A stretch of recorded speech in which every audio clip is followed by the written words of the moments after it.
give you a little example. I mean, aviation is wonderful too. But coming into land into Cape Town, I'm flying at 33,000 feet.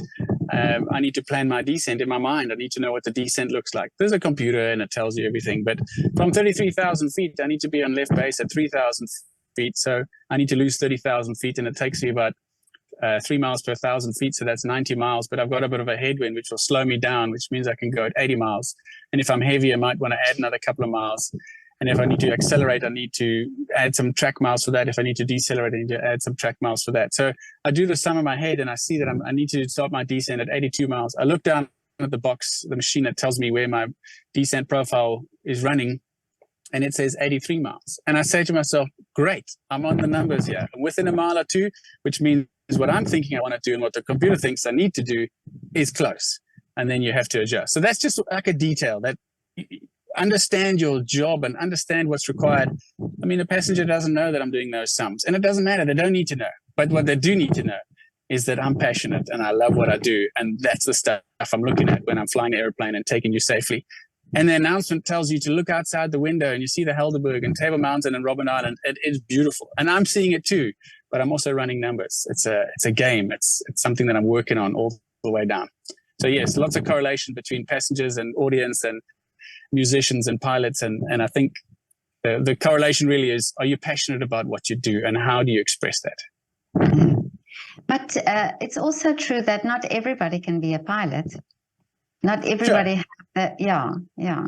So what would you think is the skill set that you have to be a pilot? Yeah. Well, so this is a tricky one because I do believe in learning. I'm a very big fan of Carol Dweck Mindset. It's a great book, and the whole process of be a learner for life. Every day is a school day, and if you take on the approach that I need to learn things, I'm going to make mistakes, and I need to improve. And if I fail at something, it doesn't mean that I'm bad or I'm an inferior person. It means I haven't learned it yet. So there's an opportunity to learn. So if you do well, it's not because you're great, it's because you worked hard. And if you do badly, it's not because you're bad, it's because you weren't prepared. So that's a central theme of my life. However, there are some particular skills that maybe are easier for some than others. And maybe, in the aviation game, sciences, maths, understanding your space, your body, we're moving through the world in, time and space, and understanding, like, I can point here and I know Cape Town's there and I know Saldanha's there and I know Joburg's there. I have that view of the world all the time. It's like I'm sitting in Google Maps looking down at the earth every time I move around, because it's 25 years of it now. So those kind of skills are very helpful to be a pilot, and understanding numbers and science and energy and momentum and, aerodynamics. Those are important skills. So, I mean, I lost a little bit of track at the end of the question. What would you say to someone who doesn't have the skills? Is that what you're trying to get at? No, I'm just trying to find to discuss that.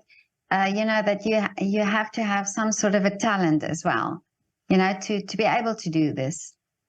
Makes you think of another book about the talent myth, and it comes really with the I don't know.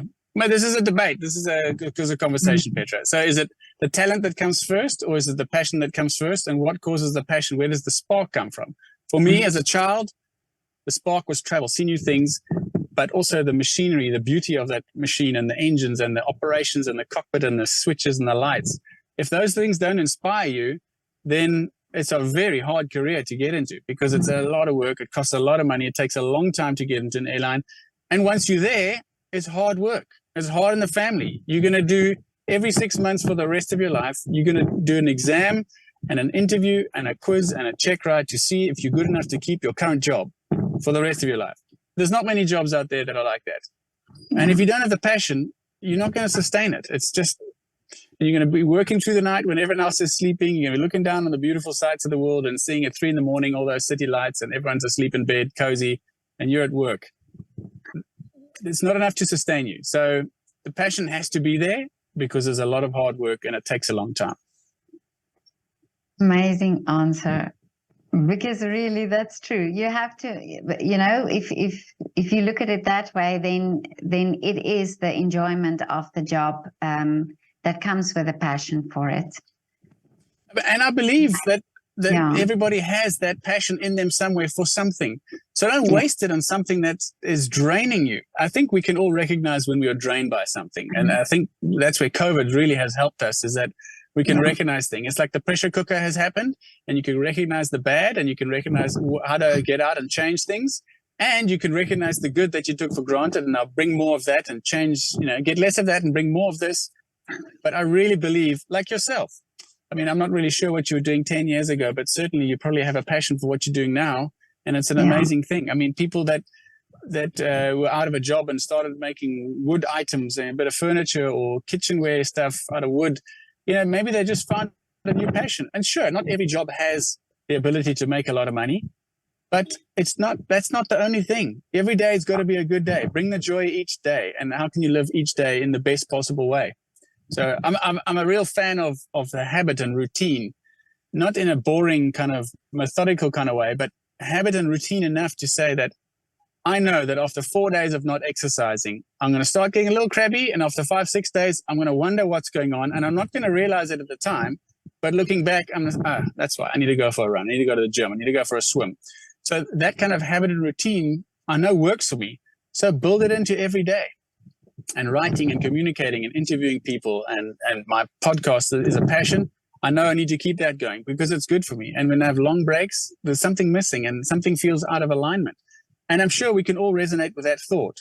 And so what are those little things you can find in your life each day to build those habits to say, well, this I can't live without, and therefore I need to live with it every day?